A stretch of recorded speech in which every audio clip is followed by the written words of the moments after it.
नमो भगवते वासुदेवाय। ओम ब्रीम बृहस्पतये नमः। आप सभी का हमारे YouTube चैनल पर हार्दिक स्वागत है। आज बृहस्पतिवार के दिन आइए सुने बृहस्पति देव की पौराणिक कथा और आरती। देवगुरु बृहस्पति को बुद्धि और शिक्षा का कारक माना जाता है। गुरुवार को बृहस्पति देव की पूजा करने से धन, विद्या, मान सम्मान, प्रतिष्ठा और कई अन्य मनोवांछित फल की प्राप्ति होती है। धार्मिक ग्रंथों के अनुसार गुरुवार को भगवान बृहस्पति की पूजा का विधान है। गुरुवार के दिन व्रत और कथा सुनने से घर परिवार में सुख समृद्धि बनी रहती है। तो प्रेम से बोलें, श्री हरि विष्णु भगवान की जय हो, बृहस्पति देव भगवान की जय हो।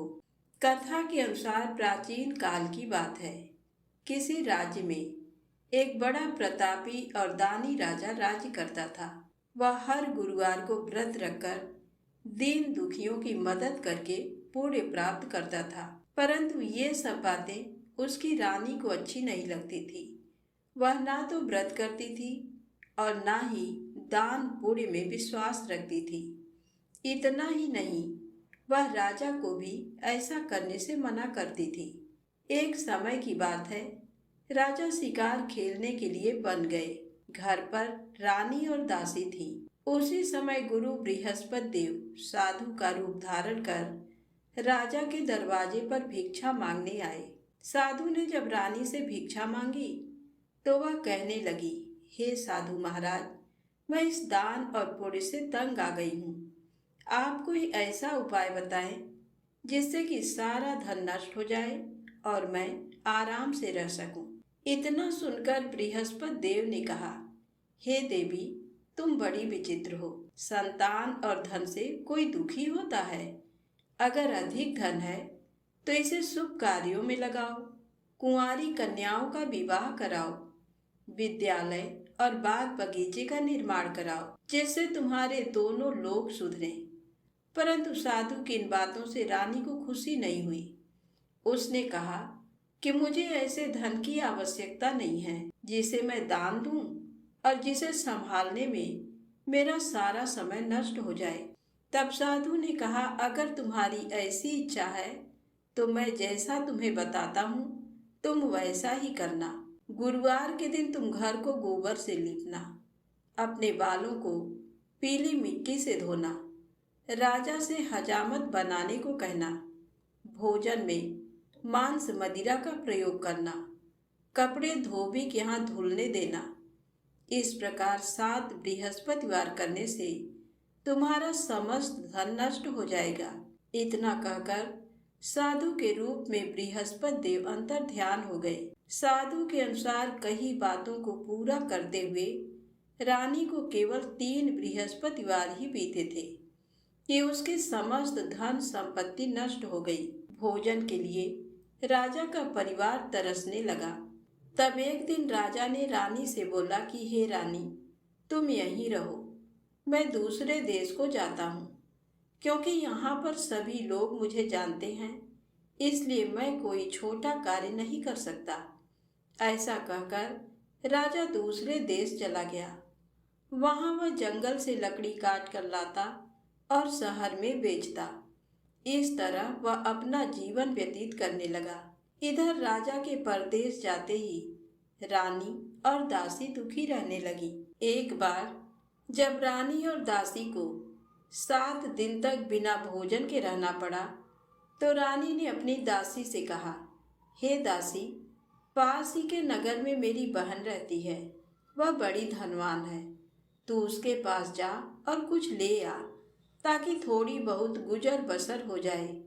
दासी रानी की बहन के पास गई। उस दिन गुरुवार था और रानी की बहन उस समय बृहस्पतिवार व्रत की कथा सुन रही थी। दासी ने रानी की बहन को अपनी रानी का संदेश दिया, लेकिन रानी की बड़ी बहन ने कोई उत्तर नहीं दिया। जब दासी को रानी की बहन से कोई उत्तर नहीं मिला तो वह बहुत दुखी हुई और उसे क्रोध भी आया। दासी ने वापस आकर रानी को सारी बात बता दी। यह सुनकर रानी ने अपने भाग्य को कोसा। उधर रानी की बहन ने सोचा कि मेरी बहन की दासी आई थी, परंतु मैं उससे नहीं बोली, इससे वह बहुत दुखी हुई होगी। कथा सुनकर और पूजा समाप्त करके वह अपनी बहन के घर आई और कहने लगी, हे बहन, मैं बृहस्पतिवार का व्रत कर रही थी। तुम्हारी दासी मेरे घर आई थी, परंतु जब तक कथा होती है तब तक ना तो उठते हैं और ना ही बोलते हैं, इसलिए मैं नहीं बोली। बताओ दासी क्यों आई थी? रानी बोली, बहन तुमसे क्या छिपाऊं, हमारे घर में खाने तक को अनाज नहीं है। ऐसा कहते कहते रानी की आंखें भर आईं। उसने दासी समेत पिछले 7 दिनों से भूखे रहने की पूरी बात अपनी बहन को बता दी। रानी की बहन बोली, देखो बहन, भगवान बृहस्पति देव सबकी मनोकामना को पूर्ण करते हैं। देखो, शायद तुम्हारे घर में अनाज रखा हो। पहले तो रानी को विश्वास नहीं हुआ, पर बहन के आग्रह करने पर उसने अपनी दासी को अंदर भेजा तो उसे सचमुच अनाज से भरा एक घड़ा मिल गया।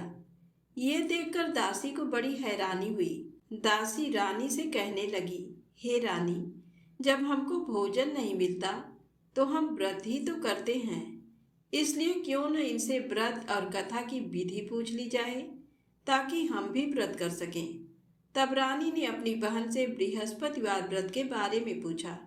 उसकी बहन ने बताया, बृहस्पतिवार के व्रत में चने की दाल और मुनक्का केले की जड़ में अर्पित करें, दीपक जलाएं, व्रत कथा सुने और पीला भोजन ही करें।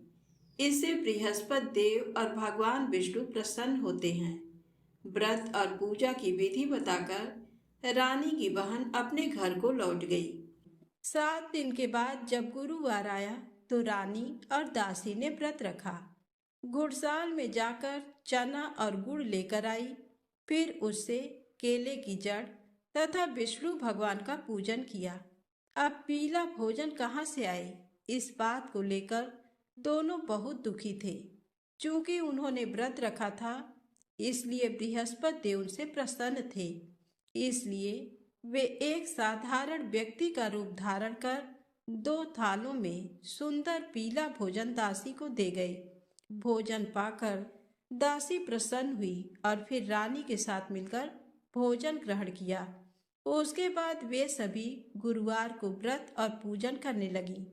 बृहस्पति भगवान की कृपा से उनके पास फिर से धन संपत्ति आ गई, परंतु रानी फिर से पहले की तरह आलस्य करने लगी। तब दासी बोली, देखो रानी, तुम पहले भी इस प्रकार आलस्य करती थी।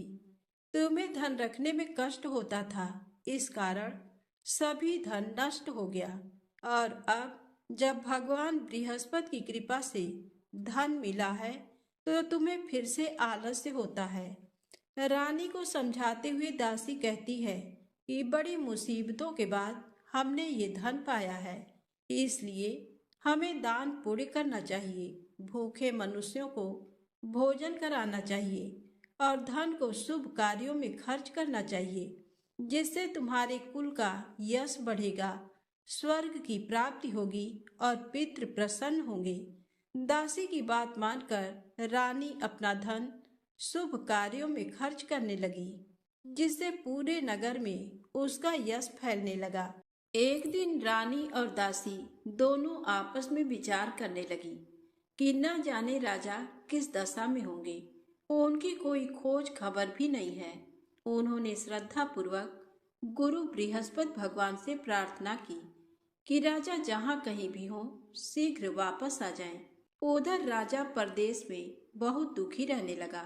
वह प्रतिदिन जंगल से लकड़ी बीनकर लाता और उसे शहर में बेचकर अपने दुखी जीवन को बड़ी कठिनता से व्यतीत करता था। एक दिन दुखी हो अपनी पुरानी बातों को याद करके वह रोने लगा और उदास हो गया।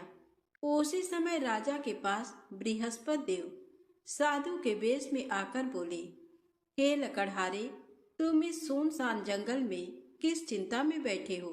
मुझे बतलाओ, ये सुन राजा के नेत्रों में जल भर आया। साधु की वंदना कर राजा ने अपनी संपूर्ण कहानी सुना दी। महात्मा दयालु होते हैं। वे राजा से बोले, हे राजा, तुम्हारी पत्नी ने बृहस्पति देव के प्रति अपराध किया था, जिसके कारण तुम्हारी ये दशा हुई। अब तुम किसी प्रकार की चिंता मत करो, भगवान तुम्हें पहले से अधिक धन देंगे। देखो, तुम्हारी पत्नी ने बृहस्पतिवार का व्रत प्रारंभ कर दिया है। अब तुम भी बृहस्पतिवार का व्रत करके चने की दाल व गुड़ जल के लोटे में डालकर केले का पूजन करो, फिर कथा कहो या सुनो। भगवान तुम्हारी सब कामनाओं को पूर्ण करेंगे। साधु की बात सुनकर राजा बोला, हे प्रभु, लकड़ी बेचकर तो इतना पैसा भी नहीं मिलता जिससे भोजन करने के उपरांत कुछ बचा सकूं। मैंने रात्र में अपनी रानी को व्याकुल देखा है। मेरे पास कोई साधन नहीं जिससे इसका समाचार जान सकूं। फिर मैं बृहस्पति देव की क्या कहानी कहूं, ये भी मुझको मालूम नहीं है। साधु ने कहा, हे राजा, मन में बृहस्पति भगवान के पूजन व्रत का निश्चित करो। वे स्वयं तुम्हारे लिए कोई राह बना देंगे। बृहस्पतिवार के दिन तुम रोजाना की तरह लकड़ियां लेकर शहर में जाना। तुम्हें रोज से दुगना धन प्राप्त होगा, जिससे तुम भली भांति भोजन कर लोगे तथा बृहस्पति देव की पूजा का सामान भी आ जाएगा। जो तुमने बृहस्पतिवार की कहानी के बारे में पूछा है, वह इस प्रकार है। प्राचीन काल में एक बहुत ही निर्धन ब्राह्मण था। उसके कोई संतान नहीं थी। वह नित्य पूजा पाठ करता। उसकी स्त्री न स्नान करती और न किसी देवता का पूजन करती। इस कारण ब्राह्मण देवता बहुत दुखी रहते थे। भगवान की कृपा से ब्राह्मण के यहाँ एक कन्या उत्पन्न हुई। कन्या बड़ी होने लगी। प्रातः स्नान करके वह भगवान विष्णु का जप करती। बृहस्पतिवार का व्रत भी करने लगी। पूजा पाठ समाप्त कर पाठशाला जाती तो अपनी मुट्ठी में जौ भरकर ले जाती और पाठशाला जाने के मार्ग में डालती जाती। लौटते समय वही जौ स्वर्ण के हो जाते तो उनको बीनकर घर ले आती। एक दिन वह बालिका सूप में उन सोने के जौ को फटक कर साफ कर रही थी कि तभी उसकी माँ ने देख लिया और कहा, हे बेटी, सोने के जौ को फटकने के लिए सोने का सूप भी तो होना चाहिए। दूसरे दिन गुरुवार था। कन्या ने व्रत रखा और बृहस्पति देव से सोने का सूप देने की प्रार्थना की। बृहस्पति देव ने उसकी प्रार्थना स्वीकार कर ली। रोजाना की तरह वह कन्या जौ फैलाती हुई पाठशाला चली गई। पाठशाला से लौटकर जब वह जौ बीन रही थी तो बृहस्पति देव की कृपा से उसे सोने का सूप मिला। उसे वह घर ले आई और उससे जौ साफ करने लगी, परंतु उसकी माँ का वही ढंग रहा। एक दिन की बात है, कन्या सोने के सूप में जब जौ साफ कर रही थी, उस समय उस नगर का राजकुमार वहां से निकला। कन्या के रूप को देखकर वह उस पर मोहित हो गया। राजमहल आकर वह भोजन तथा जल त्याग कर उदास होकर लेट गया। राजा को जब राजकुमार द्वारा अन्न जल त्यागने का समाचार ज्ञात हुआ तो अपने मंत्रियों के साथ वह अपने पुत्र के पास गया और कारण पूछा। राजकुमार ने राजा को उस लड़की के घर का पता भी बता दिया। मंत्री उस लड़की के घर गया। मंत्री ने ब्राह्मण के समक्ष राजा की ओर से निवेदन किया। कुछ ही दिन बाद ब्राह्मण की कन्या का विवाह राजकुमार के साथ संपन्न हो गया। कन्या के घर से जाते ही ब्राह्मण के घर में पहले की भांति गरीबी का निवास हो गया। एक दिन दुखी होकर ब्राह्मण अपनी पुत्री से मिलने गए। बेटी ने पिता की अवस्था को देखा और अपनी माँ का समाचार पूछा। ब्राह्मण ने सभी हाल कह सुनाया। कन्या ने बहुत सा धन देकर अपने पिता को विदा कर दिया, लेकिन कुछ दिन बाद फिर वही हाल हो गया। ब्राह्मण फिर अपनी कन्या के यहाँ गया और सभी हाल कहा तो पुत्री बोली, हे पिताजी, आप माता जी को यहाँ लिवा लाओ। मैं उन्हें वह विधि बता दूंगी जिससे गरीबी दूर हो जाए। ब्राह्मण देवता अपनी स्त्री को साथ लेकर अपनी पुत्री के पास राजमहल पहुंचे तो पुत्री अपनी माँ को समझाने लगी, हे माँ, तुम प्रातःकाल स्नान आदि करके विष्णु भगवान का पूजन करो तो सब दरिद्रता दूर हो जाएगी। परंतु उसकी माँ ने उसकी एक भी बात नहीं मानी। वह प्रातःकाल उठकर अपनी पुत्री के बच्चों का बचा जूठन खा लेती थी। एक दिन उसकी पुत्री को बहुत गुस्सा आया। उसने अपनी माँ को एक कोठरी में बंद कर दिया। प्रातःकाल उसने स्नान आदि करा के पूजा पाठ करवाया तो उसकी माँ की बुद्धि ठीक हो गई। इसके बाद वह नियम से पूजा पाठ करने और प्रत्येक बृहस्पतिवार को व्रत रखने लगी। इस व्रत के प्रभाव से मृत्यु के बाद वह स्वर्ग को गई। वह ब्राह्मण भी सुख पूर्वक इस लोक का सुख भोगकर स्वर्ग को प्राप्त हुआ। इस तरह कहानी कहकर साधु देवता वहां से अंतर ध्यान हो गए। धीरे धीरे समय व्यतीत होने पर फिर बृहस्पतिवार का दिन आया। राजा जंगल से लकड़ी काटकर शहर में बेचने गया। उसे उस दिन और दिनों से अधिक धन मिला। राजा ने चना गुड़ आदि लाकर बृहस्पतिवार का व्रत किया। उस दिन से उसके सभी क्लेश दूर हुए। परंतु जब अगले गुरुवार का दिन आया तो वह बृहस्पतिवार का व्रत करना भूल गया। इस कारण बृहस्पति भगवान नाराज हो गए। उस दिन उस नगर के राजा ने विशाल यज्ञ का आयोजन किया तथा शहर में ये घोषणा करा दी कि कोई भी मनुष्य अपने घर में भोजन न बनावे, न आग जलावे। समस्त जनता मेरे यहाँ भोजन करने आवे। इस आज्ञा को जो न मानेगा उसे फांसी की सजा दी जाएगी। इस तरह की घोषणा संपूर्ण नगर में करवा दी गई। राजा की आज्ञा अनुसार शहर के सभी लोग भोजन करने गए, लेकिन लकड़हारा कुछ देर से पहुंचा। इसलिए राजा उसको अपने साथ घर लिवा गए और ले जाकर भोजन करा रहे थे तो रानी की दृष्टि उस खूंटी पर पड़ी जिस पर उसका हार लटका हुआ था। वह वहां पर दिखाई नहीं दिया। रानी ने निश्चय किया कि मेरा हार इस मनुष्य ने चुरा लिया है। उसी समय सिपाहियों को बुलाकर उसको कारागार में डलवा दिया। जब लकड़हारा कारागार में पड़ गया और बहुत दुखी होकर विचार करने लगा कि न जाने कौन से पूर्व जन्म के कर्म से मुझे ये दुख प्राप्त हुआ, और उसी साधु को याद करने लगा जो कि जंगल में मिला था। उसी समय तत्काल बृहस्पति देव साधु के रूप में प्रकट हुए और उसकी दशा को देखकर कहने लगे, अरे मूर्ख, तूने बृहस्पति देव की कथा नहीं करी, इस कारण तुझे दुख प्राप्त हुआ है। अब चिंता मत कर। बृहस्पतिवार के दिन कारागार के दरवाजे पर 4 पैसे पड़े मिलेंगे। उनसे तू बृहस्पति देव की पूजा करना, तेरे सभी कष्ट दूर हो जाएंगे। बृहस्पति के दिन उसे 4 पैसे मिले। लकड़हारे ने कथा कही। उसी रात्रि को बृहस्पति देव ने उस नगर के राजा को स्वप्न में कहा, हे राजा, तुमने जिस आदमी को कारागार में बंद कर दिया है वह निर्दोष है। वह राजा है, उसे छोड़ देना। रानी का हार उसी खूंटी पर लटका है। अगर तू ऐसा नहीं करेगा तो मैं तेरे राज्य को नष्ट कर लूंगा। इस तरह रात्रि के स्वप्न को देखकर राजा प्रातःकाल उठा और खूंटी पर हार देकर लकड़हारे को बुलाकर क्षमा मांगी तथा लकड़हारे को योग्य सुंदर वस्त्र आभूषण देकर विदा कर दिया। बृहस्पति देव की आज्ञा अनुसार लकड़हारा अपने नगर को चल दिया। राजा जब अपने नगर के निकट पहुंचा तो उसे बड़ा आश्चर्य हुआ। नगर में पहले से अधिक बाग, तालाब, कुएं तथा बहुत सी धर्मशाला, मंदिर आदि बन गए हैं। राजा ने पूछा, ये किसका बाग और धर्मशाला है? तब नगर के सब लोग कहने लगे, ये सब रानी और बांदी के हैं। तो राजा को आश्चर्य हुआ और गुस्सा भी आया।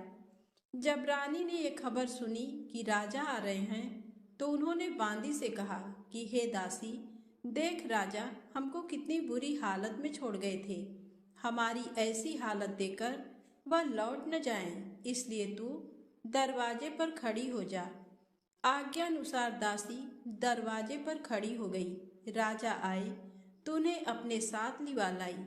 तब राजा ने क्रोध करके अपनी रानी से पूछा कि ये धन तुम्हें कैसे प्राप्त हुआ है। तब उन्होंने कहा, हमें ये सब धन बृहस्पति देव के इस व्रत के प्रभाव से प्राप्त हुआ है। राजा ने निश्चय किया कि 7 रोज बाद तो सभी बृहस्पति देव का पूजन करते हैं, परंतु मैं प्रतिदिन दिन में 3 बार कहानी तथा रोज व्रत किया करूँगा। अब हर समय राजा के दुपट्टे में चने की दाल बंधी रहती तथा दिन में 3 बार कहानी कहता। एक रोज राजा ने विचार किया कि चलो अपनी बहन के यहाँ हो आवें। इस तरह निश्चय कर राजा घोड़े पर सवार हो अपनी बहन के यहाँ को चलने लगा। मार्ग में उसने देखा कि कुछ आदमी एक मुर्दे को लिए जा रहे हैं। उन्हें रोककर राजा कहने लगा, अरे भाइयों, मेरी बृहस्पति देव की कथा सुन लो। वे बोले, लो, हमारा तो आदमी मर गया है, इसको अपनी कथा की पड़ी है। परंतु कुछ आदमी बोले, अच्छा कहो, हम तुम्हारी कथा भी सुनेंगे। राजा ने दाल निकाली और जब कथा आधी हुई थी कि मुर्दा हिलने लग गया, और जब कथा समाप्त हो गई तो राम राम करके मनुष्य उठकर खड़ा हो गया। आगे मार्ग में उसे एक किसान खेत में हल चलाता मिला। राजा ने उसे देखा और उससे बोले, अरे भैया, तुम मेरी बृहस्पतिवार की कथा सुन लो। किसान बोला, जब तक मैं तेरी कथा सुनूंगा तब तक 4 हरैया जोत लूंगा। जाए अपनी कथा किसी और को सुनाना। इस तरह राजा आगे चलने लगा। राजा के हटते ही बैल पछाड़ खाकर गिर गए तथा किसान के पेट में बड़ी जोर का दर्द होने लगा। उस समय उसकी माँ रोटी लेकर आई। उसने जब ये देखा तो अपने पुत्र से सब हाल पूछा और बेटे ने सभी हाल कह दिया। तो बुढ़िया दौड़ी दौड़ी उस घुड़सवार के पास गई और उससे बोली कि मैं तेरी कथा सुनूंगी, तू अपनी कथा मेरे खेत पर चलकर ही कहना। राजा ने बुढ़िया के खेत पर जाकर कथा कही, जिसके सुनते ही वह बैल उठ खड़े हुए तथा किसान के पेट का दर्द भी बंद हो गया। राजा अपनी बहन के घर पहुंचा। बहन ने भाई की खूब मेहमानी की। दूसरे रोज प्रातःकाल राजा जगा तो वह देखने लगा कि सब लोग भोजन कर रहे हैं। राजा ने अपनी बहन से कहा, ऐसा कोई मनुष्य है जिसने भोजन नहीं किया हो, मेरी बृहस्पतिवार की कथा सुन ले। बहन बोली, हे भैया, ये देश ऐसा ही है कि पहले यहाँ लोग भोजन करते हैं, बाद में अन्य काम करते हैं। अगर कोई पड़ोस में हो तो देख आऊं। वह ऐसा कहकर देखने चली गई, परंतु उसे कोई ऐसा व्यक्ति नहीं मिला जिसने भोजन न किया हो। अतः वह एक कुम्हार के घर गई जिसका लड़का बीमार था।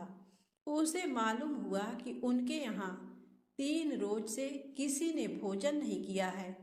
रानी ने अपने भाई की कथा सुनने के लिए कुम्हार से कहा। वह तैयार हो गया। राजा ने जाकर बृहस्पतिवार की कथा कही, जिसको सुनकर उसका लड़का ठीक हो गया। अब तो राजा की प्रशंसा होने लगी। एक रोज राजा ने अपनी बहन से कहा कि हे बहन, हम अपने घर को जाएंगे, तुम भी तैयार हो जाओ। राजा की बहन ने अपनी सास से कहा।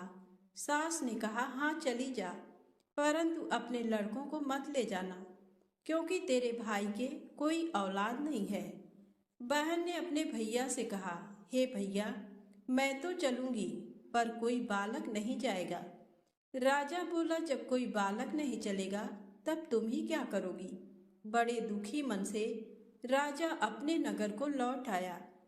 राजा ने अपनी रानी से कहा, हम निर्वंशी हैं, हमारा मुंह देखने का धर्म नहीं है और कुछ भोजन आदि नहीं किया। रानी बोली, हे प्रभु, बृहस्पति देव ने हमें सब कुछ दिया है, वह हमें औलाद अवश्य देंगे।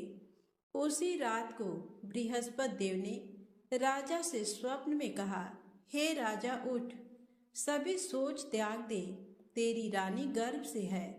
राजा को ये बात सुनकर बड़ी खुशी हुई। 9वें महीने में उसके गर्भ से एक सुंदर पुत्र पैदा हुआ। तब राजा बोला, हे रानी, स्त्री बिना भोजन के रह सकती है, पर बिना कहे नहीं रह सकती। जब मेरी बहन आवे तू मुझसे कुछ कहना मत। रानी ने सुनकर हाँ कर दिया। जब राजा की बहन ने ये शुभ समाचार सुना तो वह बहुत खुश हुई तथा बधाई लेकर अपने भाई के यहाँ आई। तभी रानी ने कहा, घोड़ा चढ़कर तो नहीं आई, गधा चढ़ी आई। राजा की बहन बोली, भाभी, मैं इस प्रकार न कहती तो तुम्हें औलाद कैसे मिलती। बृहस्पति देव ऐसे ही हैं, जैसी जिसके मन में कामनाएं हैं सभी को पूर्ण करते हैं। जो सद्भावना पूर्वक बृहस्पतिवार का व्रत करता है एवं कथा पढ़ता है अथवा सुनता है, दूसरों को सुनाता है, बृहस्पति देव उसकी सभी मनोकामना पूर्ण करते हैं। प्रेम से बोले बृहस्पति भगवान की जय हो। आइए सुने बृहस्पति देव की आरती। ओम जय बृहस्पति देवा, ओम जय बृहस्पति देवा। छिन छिन भोग लगाऊं, छिन छिन भोग लगाऊं, कदली फल मेवा। ओम जय बृहस्पति देवा, तुम पूर्ण परमात्मा, तुम अंतर्यामी, जगत पिता जगदीश्वर, जगत पिता जगदीश्वर, तुम सबके स्वामी। ओम जय बृहस्पति देवा, चरणामृत निज निर्मल, सब पातक हरता, सकल मनोरथ दायक, सकल मनोरथ दायक, कृपा करो भरता। ओम जय बृहस्पति देवा, तन मन धन अर्पण कर, जो जन शरण पड़े, प्रभु प्रकट तब होकर, प्रभु प्रकट तब होकर, आकर द्वार खड़े। ओम जय बृहस्पति देवा, दीन दयाल दयानिधि, भक्तन हितकारी, पाप दोष सब हरता, पाप दोष सब हरता, भव बंधन हारी। ओम जय बृहस्पति देवा, सकल मनोरथ दायक, सब संशय हारो, विषय विकार मिटाओ, विषय विकार मिटाओ, संतन सुखकारी। ओम जय बृहस्पति देवा, श्री बृहस्पति जी की आरती प्रेम से जो गावे, सुख संपत्ति धन वैभव, सुख संपत्ति धन वैभव, सो निश्चय पावे। ओम जय बृहस्पति देवा। प्रेम से बोले विष्णु भगवान की जय, बृहस्पति देव भगवान की जय।